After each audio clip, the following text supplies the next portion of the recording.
Lights have dimmed and the previews are playing. Movie theaters have reopened in San Diego County. The rows are separated, so like you can't, each row is like every other row you have to sit at. The precautions in place so people can watch safely.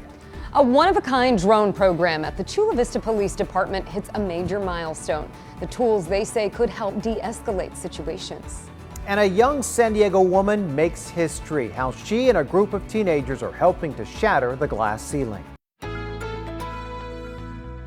ABC 10 News at 5 starts now. But first, San Diego police just confirmed around 4 p.m. that a toddler and an adult went over the ropes and into this elephant enclosure at the San Diego Zoo. This is video from Sky 10 over the enclosure right now. Police do say that it does not appear that anyone was hurt. They're no longer in the enclosure, just the elephants. We have a crew at the scene right now gathering more details. We'll bring that to you later on 10 News at 5.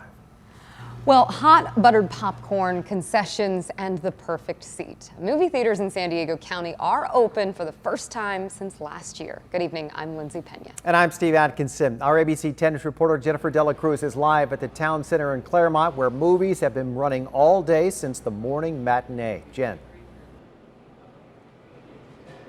All day long, Steve, and it's a pretty much entirely contactless system. You can order your tickets online when you come here.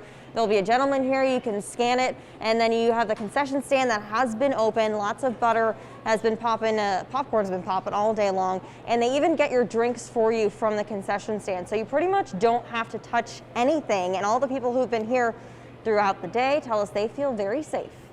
San Diegans are saying hello to Hollywood, and if you love the big screen, today couldn't come soon enough. For us, it was like a breath of fresh air kind of, because we've been staying indoors and stuff with COVID and limiting as much going on as possible. Moviegoers at Reading Cinema's 3 locations in San Diego County were welcomed back to theaters for the first time in 2021. We like to go on movie dates a lot. So we haven't been on one in over a year. Wendy Brown and Mary O'Neill say they felt extra safe coming here today. We've both had both of our vaccines. We're post 2 weeks after that, and life is open for us again now. Theaters are now allowed to welcome customers indoors at 25% capacity. Reading Cinemas, like many others, implementing strict cleaning and social distancing protocols to keep everyone safe. The rows are separated, so like you can't, each row is like every other row you have to sit at. It's great that they're opening up again because, it's really hard for that industry. In January, AMC, the world's largest movie theater chain, nearly went bankrupt. They were only able to stay afloat thanks to more than $900 million of cash flow from investors. They also plan to open 40 of their California theaters this weekend. And if you don't feel comfortable coming to an actual theater, there is still an option for you. Reading does have an online platform. You can go to their website and you are able to stream some of the movies there from the comfort of your own home. We have a link to that on our website, 10news.com. Reporting live in Claremont, Jennifer Dela Cruz, ABC 10 News. Jen, at least we have the option to get outside of our homes right now. Somebody brings us popcorn, somebody brings us drinks. The only difference is we have to wear pants now. All right. Jen, thank you. Yes, a lot of people here are very happy to be here. Yes, a lot of people are happy about that for me. All right, tomorrow, San Diego's first and most used vaccine superstation will close. When the deal was made to use the Padres parking lot as a vaccine site, they always knew it would have to close before baseball season. By the time the final shot is given tomorrow, more than 215,000 doses of the vaccine will be given there. The site was run by UC San Diego Health, and they're still operating a site right now on campus in La Jolla and a mobile vaccination unit. On behalf of UC San Diego Health and everyone, this has probably been the greatest privilege of a lot of our lives. So it was been an honor to do this. County Supervisor Nathan Fletcher says they currently have enough capacity at their other vaccination sites. However, he says they could open a new superstation at the convention center if they need to do that. And a reminder, the vaccine superstation at the Del Mar Fairgrounds, it will be closed tomorrow. It was also closed today. Scripps Health runs that site. The hospital says they had to shut down because they received a low number of doses this week. Anyone with appointments during the closures has been rescheduled automatically through the MyTurn online appointment system. Teachers' unions are already reacting to new guidelines from the CDC that could allow schools to get more students back into the classroom full-time. President Biden says opening schools is a priority of his. ABC's Mary Alice Parks reports on his visit to CDC headquarters in Atlanta today. Today, the CDC pointing to new research about transmission rates in schools as the reason for changing its social distancing guidelines from 6 feet to 3 feet for students in classrooms if they are also wearing masks. We have frequently said CDC believes schools should be the last place to close and the first place to open. The CDC making a distinction between older and younger students, saying if a community's COVID rates are at the highest levels, middle and high school students should ideally be kept in smaller groups to minimize the risk of large outbreaks. The agency still recommending adult school staff keep 6 feet apart, that when students have their masks off to eat, they maintain more distance too, and activities such as band practice or sports be done outside. The goal really is this spring, we want our students back in school as quickly, as safely as possible. The announcement prompting swift pushback. The head of a major teacher union on CNN. I just hope this is not a rush to put in twice as many deaths in a place where we're really starting to get things reopened. Across the country this week, spikes in cases in some states. Michigan seeing a 53% rise in cases last week alone. Michigan's governor saying a significant number of those cases can be attributed back to high school athletics. The most critical thing you can do to help Michigan get back to normal is to get vaccinated. President Biden also celebrating today that the country beat his own goal. He had said he wanted to get 100 million vaccine doses into Americans' arms in his first 100 days in office. Now the country on pace to hit that mark today, 58 days into his presidency.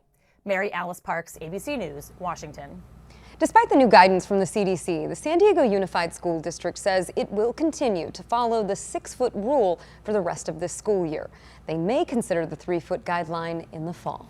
The World Health Organization has cleared AstraZeneca's COVID-19 vaccine as safe. Now, most European nations stopped giving the shot over the past several days after reports some recipients developed blood clots. But the WHO concluded that there is no causal relationship between the vaccine and those clots. The European Medicines Agency reached the same conclusion and is now asking the EU countries to give the vaccine again. AstraZeneca's vaccine is not yet approved for emergency use here in the U.S. Most experts expect the company to apply for that approval very soon, which they say is likely to receive it. And you can track the latest vaccine developments when CDC guidance with the ABC 10 News app. You can find it free in the App Store. President Biden is talking about the growing violence against the Asian Pacific Islander community. This is the president and vice president, Kamala Harris, arriving in Atlanta today, just a few days after 8 people were killed in a series of shootings. 6 of those killed were Asian women.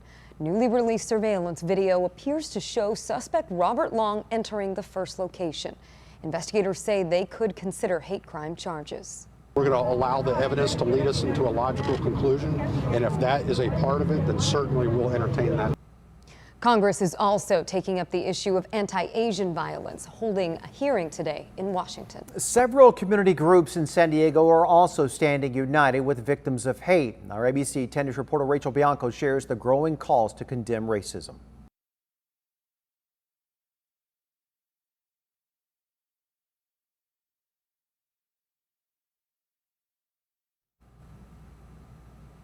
A sewage leak in La Presa led to a messy situation for some residents overnight.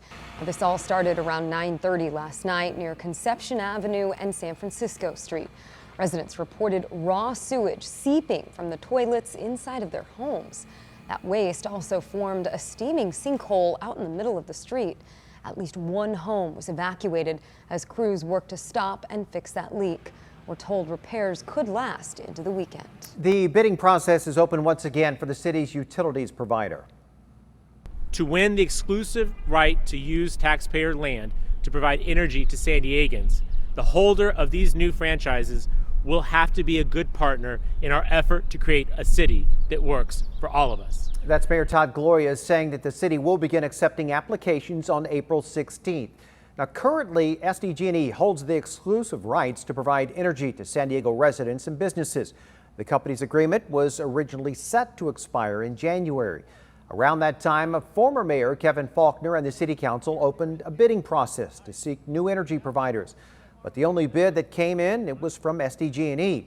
Mayor Gloria extended the company's franchise agreement until June 1st as the city begins to review its new applications. The Aztecs are back in March Madness after last year's tournament was canceled.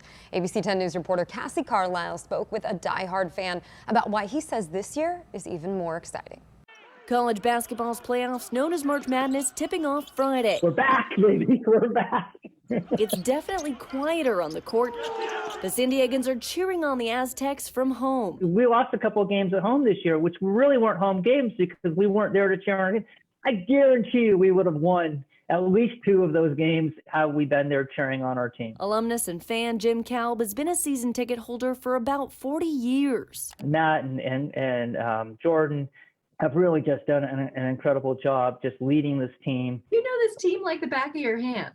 Yeah, better than the back of my hand. San Diego State is a 6th seed this year after the pandemic derailed the nearly undefeated team last year. Have some fun, man. We can't control if we win or not, but I know we'll give it all our best effort. And if we win, we'll celebrate together. If we lose, we'll commiserate together. Kalb is watching the game tonight with a tightly knit group of friends he's been going to games with for decades, all of whom are vaccinated. We've lost so much of our community as we've created these little islands. We're social human beings. Watching the game by myself, is not nearly as fun as watching it with 1,414 fans at Viejas. Thankful for a dose of normality, hoping we're turning a page and closing the chapter on the coronavirus and cheering the Aztecs on to victory. Cassie Carlisle, ABC 10 News.